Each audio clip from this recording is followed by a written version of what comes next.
Bonjour chers élèves, j'espère que vous vous sentez bien. Je vous invite aujourd'hui de découvrir avec moi les deux outils de liaison, à savoir la juxtaposition et la coordination, qu'on les emploie pour lier entre deux ou plusieurs propositions. Tout d'abord, on va commencer par identifier ce que c'est qu'une proposition.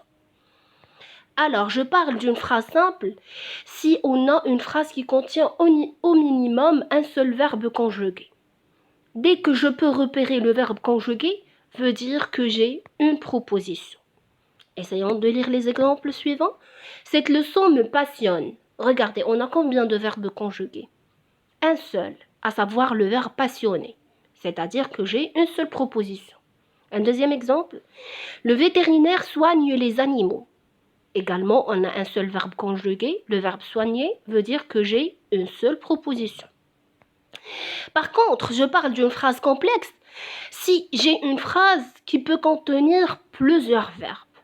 C'est-à-dire, il y a autant de propositions, autant de verbes. Dès que je repère le verbe conjugué, veut dire que j'ai une proposition.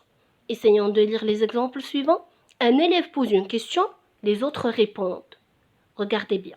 On a combien de verbes conjugués? Eh bien, on a deux, à savoir le verbe poser et le verbe répondre. Ce qui veut dire qu'on a deux propositions. Un deuxième exemple, si j'avais de l'argent, j'achèterais un cadeau pour ma grand-mère. Également, on a deux verbes conjugués, ce qui veut dire qu'on a deux propositions, le verbe avoir et le verbe acheter. Alors, regardez bien cet exemple. Je n'ai pas faim, j'ai mangé trop de bonbons. Si vous l'avez remarqué, on a deux propositions. La première, je n'ai pas faim. La deuxième, j'ai mangé trop de bonbons. Mais écoutez, si j'ai deux propositions, veut dire que j'aurai besoin d'un outil de liaison.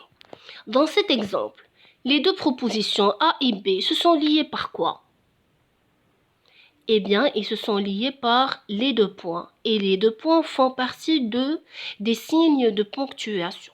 Alors, les deux propositions A et B, on va les nommer juxtaposées.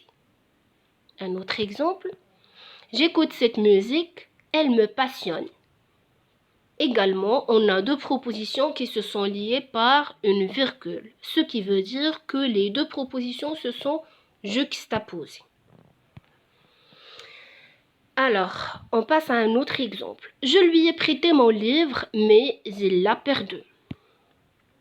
On a deux propositions. Je lui ai prêté mon livre et il l'a perdu. Mais regardez bien, les deux propositions se sont liées par quoi? Par mais. Et mais fait partie de quoi? Eh bien, il fait partie des conjonctions de coordination. Alors, les propositions A et B, on ne va pas les nommer juxtaposées comme on a vu récemment, mais on va les nommer des propositions coordonnées. Pourquoi? Parce qu'elles sont liées par une conjonction de coordination mais qui exprime l'opposition. Essayons de faire un tout petit rappel sur les conjonctions de coordination. Eh bien, mais ou est donc or ni car. Mais exprime l'opposition, mais et or exprime l'opposition, ou exprime le choix, et exprime l'addition si je voulais ajouter quelque chose, donc exprime la conséquence ou si je voulais montrer un résultat, ni exprime la négation, et car exprime la cause. Un petit récapitulatif. Je parle des propositions juxtaposées si j'ai deux propositions qui se sont liées par un signe de ponctuation. Comme quoi? Comme un point, une virgule, un point-virgule ou alors deux points. Alors que je parle de deux propositions ou plusieurs propositions coordonnées si ces dernières se sont liées par une conjonction de coordination ou alors par un adverbe logique. Comme mais où est donc or ni car ou comme je viens de dire les adverbes, les liens logiques. J'espère que j'étais si claire dans mon explication.